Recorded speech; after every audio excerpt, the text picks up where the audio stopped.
Indian, এক পাকিস্তানি আর এক বাংলাদেশি, এই তিন বন্ধু মিলে সাগরের মধ্যে নৌকায় চড়ে ঘুরে বেড়াচ্ছে। এমন সময় হঠাৎ করে পানির মধ্য থেকে বিশাল দেহী এক জিন প্রচণ্ড রাগান্বিত কণ্ঠে বলে উঠল, তোরা আমার হুকুম ছাড়া আমার এলাকায় প্রবেশ করেছিস, আমি তোদেরকে মেরে ফেলবো। জিনের এই কথা শুনে তিন বন্ধু হাও মাও করে কান্না শুরু করে দিল। তাদের কান্না দেখে জিন বলল, ঠিক আছে, আমি তোদেরকে একটা সুযোগ দিচ্ছি, তোরা এক একজন এক একটা জিনিস পানির মধ্যে ফেলে দিবি। আমি যার জিনিসটা তুলে আনতে পারবো তাকে মেরে ফেলবো, আর যার জিনিসটা তুলে আনতে পারবো না তাকে ছেড়ে দেব।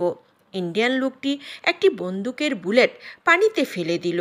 সে পানিতে ডুব দিয়ে সাথে সাথে বুলেটটি তুলে এনে ইন্ডিয়ান লোকটিকে মেরে ফেলল। আর পাকিস্তানের লোকটি একটি সূঁচ ফেলে দিল।